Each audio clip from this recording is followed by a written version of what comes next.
The first sentence, I am blank a letter. Writes, wrote, written, writing. So I am writing a letter. हमें ये देखना है जब भी हमारा helping verb was, were, are, am, is होगा तो हम ing फॉर्म यूज करेंगे, fourth form of the verb use करेंगे. तो चूंकि यहाँ पर am है तो हम फोर्थ फॉर्म यूज करेंगे राइटिंग. अगर यहाँ पर am की जगह was होगा, I was writing a letter, तो भी ing फॉर्म इस्तेमाल होगा. I have the blank English. Speaks, spoke, spoken, speaking. I have spoken English. जब भी हमारा helping verb have, has, had होगा तो हम third form of the verb use करेंगे जिसके आखिर में ed हो. सो I have spoken English, मैं इंग्लिश बोल चुका हूँ, ये प्रेजेंट परफेक्ट है. They have been the blank the room since morning. Cleans, clean, cleaned, cleaning. They have been cleaning, fourth form use होगा. They have been cleaning the room since morning. वो सुबह से कमरा साफ करते रहे हैं. जब भी हमारा helping verb have been, has been, had been या will have been होगा तो हम ing वाला फॉर्म यूज करेंगे, fourth form of the verb use करेंगे. So they have been cleaning the room since morning. They had been cleaning the room since morning. Had been होगा तो भी fourth form of the verb इस्तेमाल होगा और will have been होगा तो भी fourth form of the verb use होगा. We the blank our city. Like, likes, liked, liking. We like our city. हम अपने शहर को पसंद करते हैं. First form of the verb use होगा, ये प्रेजेंट इंडेफिनिट टेंस है. अगर वी की जगह यू होगा, यू लाइक आवर सिटी, आप हमारे शहर को पसंद करते हैं. दे लाइक आवर सिटी, वो हमारे शहर को पसंद करते हैं. Next sentence, he the blank to the park. Go, goes, went, gone, going. Present indefinite tense है. He goes to the park. यहाँ पर गो के साथ ई एस का इजाफा हुआ है क्योंकि हमारा सब्जेक्ट ई है. जब भी प्रेजेंट इंडेफिनिट में हमारा subject he, she, it singular noun होगा so we have to use E S. He goes to the park. The next sentence, she the room. She the blank the room. Cleans, cleaned, cleaning. यहाँ पर she cleans the room भी आ सकता है अगर present indefinite है, वो कमरा साफ करती है. अगर पास्ट इंडेफिनिट है, शी क्लीन्ड द रूम, उसने कमरा साफ किया. The next sentence we have, we will the blank hard. Work, works, worked, working. Future indefinite है. We will work hard. हम सख्त मेहनत करेंगे. यहाँ पर पहले टेंस को समझते हैं, प्रेजेंट इंडेफिनिट. इसमें पहले अपने सब्जेक्ट यूज करना है, फिर वर्ब की फर्स्ट फॉर्म यूज करनी है, प्लस ऑब्जेक्ट इस्तेमाल करना है. आई सब्जेक्ट है, राइट वर्ब की फर्स्ट फॉर्म है, आ लेटर ऑब्जेक्ट है. आई राइट आ लेटर, मैं एक खत लिखता हूँ. आई स्पीक इंग्लिश, मैं इंग्लिश बोलता हूँ. देन पास्ट इंडेफिनिट, यही जुमला है, इसको हम पास्ट इंडेफिनिट में बदलते हैं.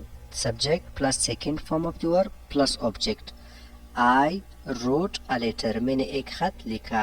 राइट का सेकंड फॉर्म रोट है. आई रोट आ लेटर, मैंने एक खत लिखा. देन फ्यूचर इंडेफिनिट है, subject plus well plus first form of the verb plus object. I well first form है, राइट आ लेटर, मैं एक खत लिखूंगा. एक जुमला है, सिर्फ 3 टेंसेस में है. I write a letter present indefinite है. I wrote a letter past indefinite है. I will write a letter, मैं एक खत लिखूंगा, फ्यूचर इंडेफिनिट. सिर्फ वर्ब की फॉर्म को हमने समझना है. अगर सब्जेक्ट के बाद फर्स्ट फॉर्म आता है, ये प्रेजेंट इंडेफिनिट है. सब्जेक्ट के बाद सेकंड फॉर्म आता है, पास्ट इंडेफिनिट है.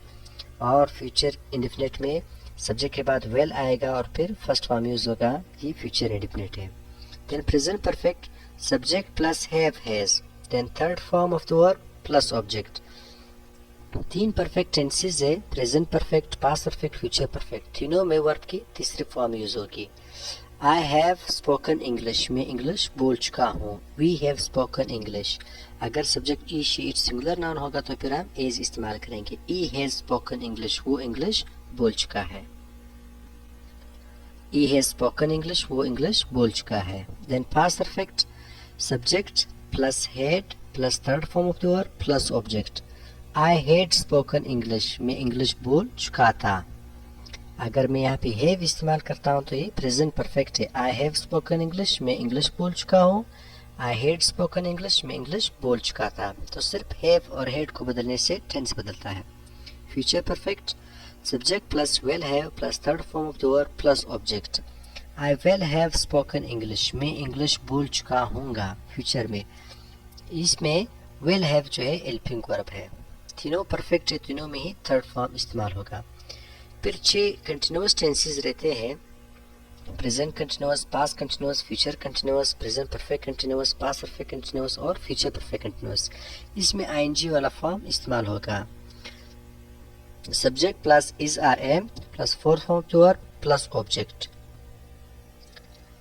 दे आर प्लेइंग हॉकी, वो हॉकी खेल रहे हैं। दे सब्जेक्ट है, आर हेल्पिंग वर्ब है, playing fourth form of the verb है और हॉकी ऑब्जेक्ट है। दे आर प्लेइंग हॉकी, वो हॉकी खेल रहे हैं। अब अगर दे की जगह यहाँ पर सब्जेक्ट ई होगा तो ही इज प्लेइंग हॉकी, वो हॉकी खेल रहा है।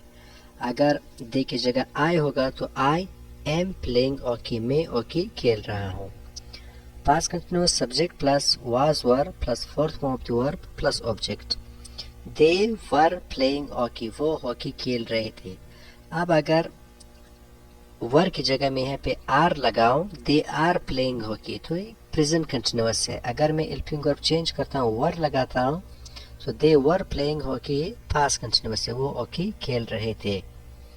Future continuous, subject plus will be plus fourth form of the verb plus object. अब यहाँ पर मैं लिखता हूँ they will be playing hockey, वो हॉकी खेल रहे होंगे। ये फ्यूचर कंटिन्यूअस है। So present perfect continuous, subject plus have been plus fourth form of the verb plus object. I have been learning English, यहाँ पर हेल्पिंग वर्ब जो है हैव बीन है प्रेजेंट परफेक्ट कंटिन्यूअस का। और past perfect continuous, subject plus had been plus fourth form of the verb plus object. I had been learning English, सिर्फ ये have है, यहाँ पर हैड अगर इसे हम चेंज करेंगे तो ये पास्ट परफेक्ट कंटिन्यूअस बन जाएगा। Future perfect continuous, subject plus will have been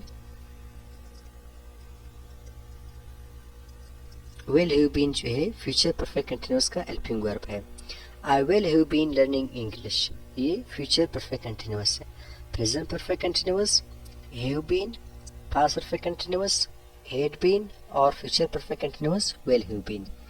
6 continuous tenses है आखिरी, इसमें हमने fourth form of the verb use करना है, आईएनजी वाला फॉर्म यूज करना है। फिर 3 परफेक्ट टेंसेस है, फ्यूचर परफेक्ट है, पास्ट परफेक्ट है और प्रेजेंट परफेक्ट है।